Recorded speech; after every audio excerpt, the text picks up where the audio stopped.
Oke, kembali lagi pada pertemuan ketiga Salam Perjuangan Mahasiswa. Nah, pertemuan kita ketiga ini lanjutan dari pertemuan sebelumnya. Kita sudah bicara tentang teori hukum naturalis atau hukum alam. Nah, pada pertemuan ketiga ini, nah kita akan mengkritisi terkait teori hukum alam tadi. Sebelumnya saya sudah menjelaskan bahwa teori hukum alam itu dikritisi oleh teori hukum positivisme. Nah, teori hukum positivisme ini melihat bahwa hukum alam itu, wah ini adalah sebuah hal yang abstrak atau sebuah hal yang di awang-awang saja. Sedangkan hukum positivisme melihat bahwa hukum itu dibentuk oleh sebuah lembaga. Nah, ayo kita contohkan atau bahkan kita gali lagi apa sih teori hukum positivisme ini. Nah, kalau kita lihat positivisme hukum itu adalah salah satu pendekatan dalam mata kuliah filsafat hukum atau bahkan dalam ilmu filsafat hukum yang menekankan bahwa hukum adalah apa yang ditetapkan oleh otoritas hukum positif. Artinya, hukum terdiri dari peraturan yang dibuat oleh pemerintah atau lembaga yang berwenang yang memiliki kekuasaan legislatif. Dalam pandangan positivisme hukum, tidak ada kaitan langsung antara hukum dan moral.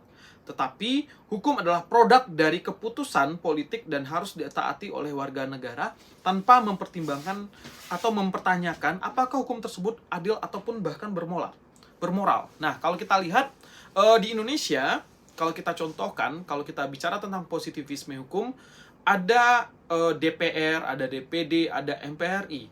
Nah, itu adalah lembaga-lembaga negara yang disebutkan di dalam Undang-Undang Dasar 45 atau konstitusi kita bahwa itu adalah sebuah lembaga yang diberi kewenangan legislasi. Kalau kita lihat kan DPR itu memiliki 3 kewenangan.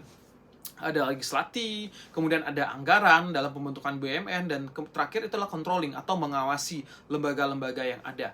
Nah, karena konstitusi atau bahkan Undang-Undang Dasar 45 itu sudah memberikan atau menuangkan bahwa DPR RI bahkan sampai turunannya, apakah itu DPRD provinsi, DPRD kabupaten kota, dia adalah sebuah lembaga yang memiliki kewenangan atau fungsi legislasi, maka dialah yang membentuk sebuah undang-undang. Kalau kita lihat kan undang-undang banyak sekali yang sudah dibentuk sejak tahun 45, sejak Indonesia merdeka, sampai dengan tahun 2023 ini. Banyak undang-undang yang dibentuk sesuai dengan fungsi dari DPR. Apakah itu bicara tentang keuangan negara, apakah itu bicara tentang pidana, apakah itu bicara tentang perusahaan, apakah di dalam bidang perdata, pidana, administrasi negara, atau bicara bahkan undang-undang yang diratifikasi sesuai perjanjian atau sesuai dengan apabila kita masuk di dalam sebuah organisasi. Contoh di PBB, ada beberapa aturan yang di PBB kita ratifikasi menjadi sebuah undang-undang dan berlaku di wilayah Indonesia atau berlaku di wilayah kita sesuai dengan yurisdiksi kita atau secara administratif kenegaraan. Nah, semua orang berlaku dan tunduk akan aturan tersebut itu. Nah, contoh saja KHA, Konvensi Hak Anak. Lahirlah Undang-Undang Perlindungan Anak atau Deklarasi Human Rights atau bicara tentang Konvensi Human Rights. Akhirnya keluarlah Undang-Undang Hak Asasi Manusia, Undang-Undang 39 tahun 99 atau bahkan Undang-Undang 17 tahun 2016 perubahan kedua atas Undang-Undang 23 tahun 2002 tentang perlindungan anak. Nah, ini salah satu bentuk hukum positivisme yang lahir yang dikeluarkan oleh fungsi legislasi yaitu DPR RI. Nah, kalau kita lihat DPRD provinsi banyak sekali yang melahirkan undang-undang atau bahkan melahirkan sebuah peraturan perundang-undangan yang bentuknya perda. Peraturan daerah tingkat, apakah itu provinsi, apakah tingkat kabupaten atau bahkan tingkat kota. Begitu juga sampai ke daerah-daerah. Ada BAMUS, Badan Musyawarah Desa, yang mengeluarkan peraturan terkait peraturan desa atau perdes yang sesuai dengan kebutuhan masyarakat di desa, atau di Nagari kalau di Minangkabau, atau nama lainnya yang sesuai dengan konsep nagari ataupun desa. Begitu juga dengan RT. RT juga bisa mengeluarkan sebuah peraturan yang berlaku hanya di RT tersebut atau di RW yang berlaku hanya bicara aturan di RW tersebut. Nah, itulah contoh konsep hukum positivisme yang tentu bertentangan dengan teori hukum alam. Kalau bicara teori hukum alam adalah sesuai dengan logika manusia atau sesuai dengan kebiasaan yang dilakukan oleh manusia. Dan bahkan bisa saja kebiasaan itu bisa dilanggar atau terlanggar sesuai dengan aturan yang ada. Contohnya saja, ada orang yang tidak memakai helm. Tidak memakai helm karena menjadi kebiasaannya kemana-mana tidak memakai helm. Tetapi pasca keluarnya undang-undang lalu lintas, Undang-undang LAJ, lalu lintas dan angkutan jalan itu, semua orang itu wajib memakai atribut lalu lintas. Termasuk apabila tidak memakai helm, maka dia bisa ditilang atau bisa diberikan sanksi oleh penegak hukum sesuai dengan aturan yang terdapat dalam Undang-Undang Lalu Lintas dan Angkutan Jalan. Nah, selanjutnya, teori hukum positivisme ini salah satu tokoh yang sangat terkenal adalah Hans Kelsen. Hans Kelsen adalah salah satu tokoh terkemuka dalam aliran positivisme.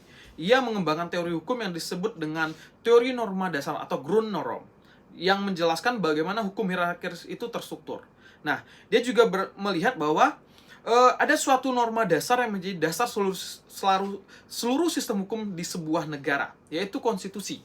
Norma dasar ini adalah norma yang tidak tergantung pada norma-norma lain atau tidak tergantung pada sistem hukumnya, tetapi norma-norma lainnya harus merujuk kepadanya untuk mempertahankan keabsahan mereka. Dalam pandangan Kelsen, hukum adalah sistem atau norma yang terstruktur, hierarkis, dan norma dasar adalah norma tertinggi dalam hierarki tersebut. Contohnya saja, kalau bisa kita lihat itu, Grundnorm kita itu Pancasila. Semua aturan yang ada di Republik ini harus taat dengan Pancasila. Kemudian diejawantahkan di dalam Undang-Undang Dasar. Jadi, kalau kita lihat kan banyak undang-undang yang diuji di Mahkamah Konstitusi. Kenapa? Satu, bertentangan dengan Pancasila. Dua, bertentangan dengan Undang-Undang Dasar. Karena ada sebuah azas yang menyatakan undang-undang yang berada level bawah tidak boleh bertentangan dengan undang-undang atau aturan yang lebih tinggi dengan aturan yang lebih tinggi. Nah, ini harus menjadi landasan oleh si pembuat undang-undang atau menjadi dasar atau azas dalam bentuk sebuah peraturan perundang-undangan yang ada. Maka, positivisme hukum bisa berlaku. Nah, selanjutnya kalau kita lihat, kalau kita bandingkan positivisme hukum versus hukum alam.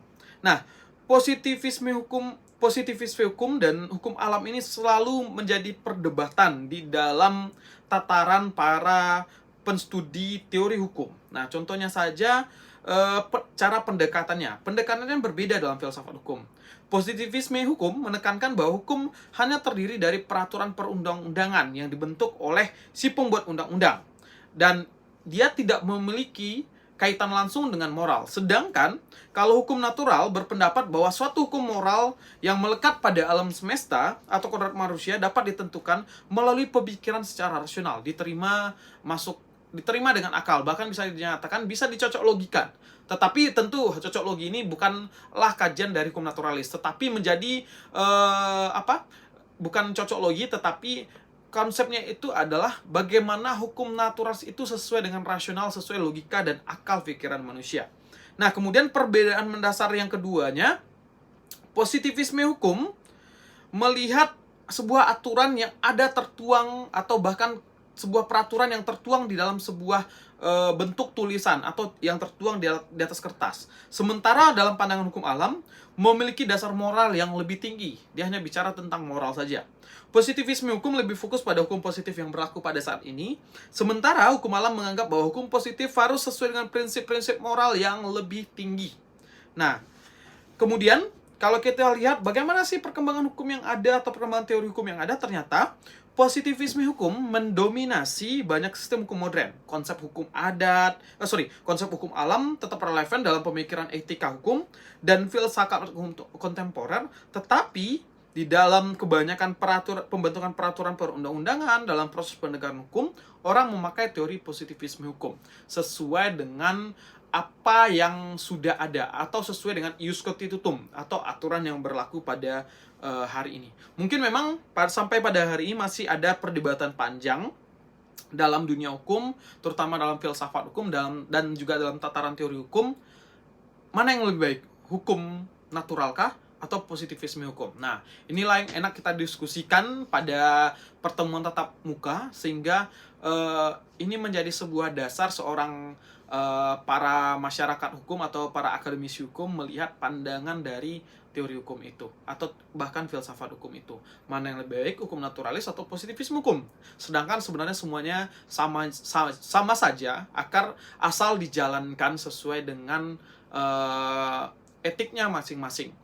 Positivisme hukum melihat hukum itu sesuai dengan aturan, dan hukum natural melihat sesuai dengan nalar dan diterima dengan akal manusia. Mungkin itu yang bisa saya sampaikan. Salam perjuangan akademis dan sampai bertemu pada waktu yang lain. Salam.